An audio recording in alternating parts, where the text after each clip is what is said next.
Have you ever loved someone so deeply that even the sound of their silence could shake you to your core? This isn't just a love story, it's a tale of second chances, a story where the waves carried secrets, and the stones of an old castle guarded memories of longing. In the heart of Nova Scotia, where the sea kissed the shore endlessly, two souls discovered that love, though scarred and fragile, could still bloom stronger than ever. The Atlantic wind was sharp that evening, rushing over the rugged cliffs of Cape Breton Island, carrying with it the briny scent of the sea. The sky glowed with the colors of dusk, crimson and violet, melting into gold. At the edge of the beach stood Vicario, a man of 29, quiet, reserved, carrying the weight of his past in the shadows of his eyes. He had come here to escape, to find solace in the sound of the waves and the presence of the old castle-turned hotel that overlooked the beach.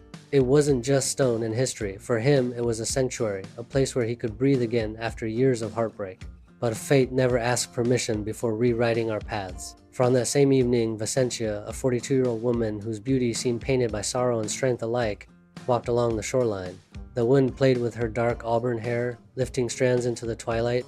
Her life had been a series of closed chapters, a failed marriage, the ache of motherhood she never knew, and the burden of responsibilities that left her hollow. Yet something inside her still yearned for tenderness, for the kind of love that could cradle her heart without breaking it. When their eyes met, the world grew quiet. The waves paused, the gulls circled silently, and the castle loomed in the distance as though watching the unfolding of a story it had waited centuries to witness. But love never arrives unchallenged. What if the very thing you long for feels impossible, forbidden even? What if the heart beats faster for someone it was never meant to want? Their first words were nothing extraordinary.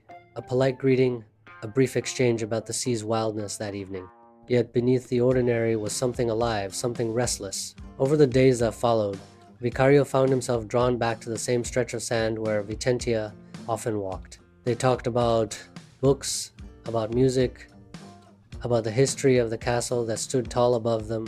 It had once been a fortress, then a noble family's home, and now a place where visitors sought escape from the rush of life. Vicario began to notice her laughter. It was rare, fragile, as though it had been buried for years and was just learning to breathe again. Eyes softened. She felt seen, deeply understood. Still, shadow loomed. Vicentia couldn't ignore the years between them. She feared society's whispers, the judgment of friends, and the doubt that she might one day hold him back. Vicario, on the other hand, feared rejection, that she might see him as too young, too unformed, not enough for the depths of her soul. The castle became their meeting place. They'd walk its stone corridors, sit by the grand windows overlooking the Atlantic, and talk until the moon crowned the way. Bathed in the soft glow of lanterns, Vicentia and Vicario stand on the castle terrace, overlooking the tranquil sea. Vicario turns towards Vicentia, a gentle smile illuminating his face in the dim light. Vicario's voice fills the night.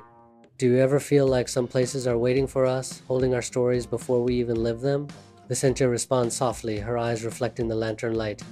Yes, and sometimes some people too. Vicentia sits among her friends, the weight of their shared anxieties palpable in the room. Their unspoken fears cast long shadows as Vicentia's resolve begins to falter. Painful memories of her failed marriage resurface, clouding Vicentia's face with sorrow. Her friends' voices blend into a chorus of caution. He's too young, V. He doesn't know what he wants yet. You'll only get hurt. The words hang heavy in the air, fueling Vicentia's doubts. Vicentia is silent, her expression a battleground of conflicting emotions as she considers their warnings. Amidst the fury of the storm, Vicentia stands defiant at the castle's edge, a solitary figure against the raging sea. Vicario approaches, his figure emerging from the shadows as the wind howls a mournful song. Vicario's voice cuts through the storm's roar. Why are you pushing me away? Vicentia, her voice trembling with emotion, confesses. Because loving you feels like standing on the edge of this cliff. She pleads, her voice barely audible above the wind. It's beautiful, it's powerful, but it terrifies me. What if we fall? Vicario stepped closer, his hand trembling as it reached for hers. Then we fall together, and maybe that's what makes it worth it. The storm raged, the castle loomed, and the waves crashed below. Would love conquer fear, or would fear drown love before it even began? In that storm, Vicentia allowed herself to collapse into his arms. For the first time in years, she stopped running from her fears, from her past, from the possibility of joy. The castle walls echoed with the thunder, but inside them, two hearts were learning to beat as one. Over the following weeks, They chose love deliberately. Not a reckless, careless love, but one that faced the world with courage. They walked the beaches hand in hand, unafraid of whispers.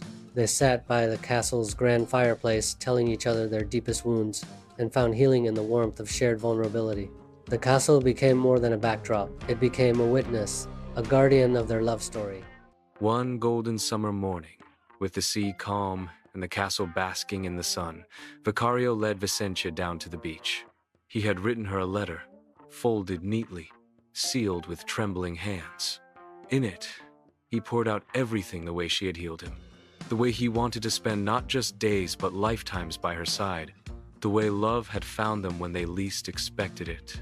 As Vicentia finished reading, tears streamed freely down her cheeks.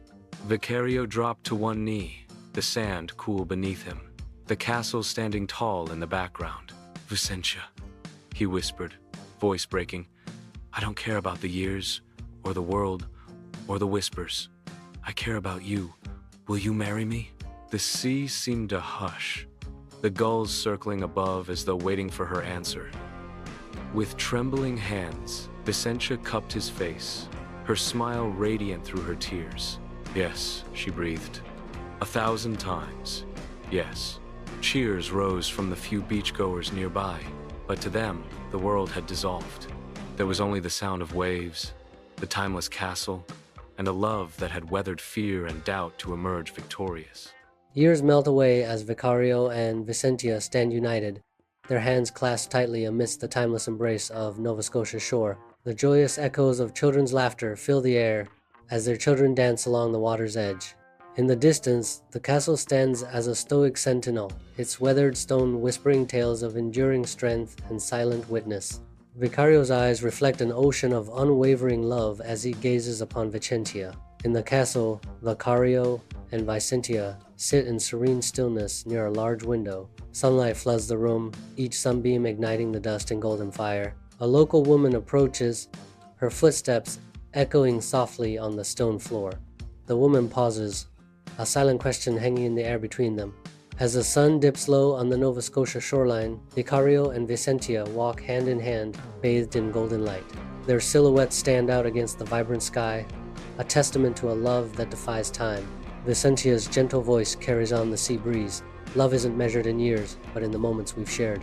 Vicario's eyes reflect a lifetime of devotion as he responds, and in the courage to choose each other every single day. Their figures, small against the vast landscape, embody enduring love on the shores of Nova Scotia.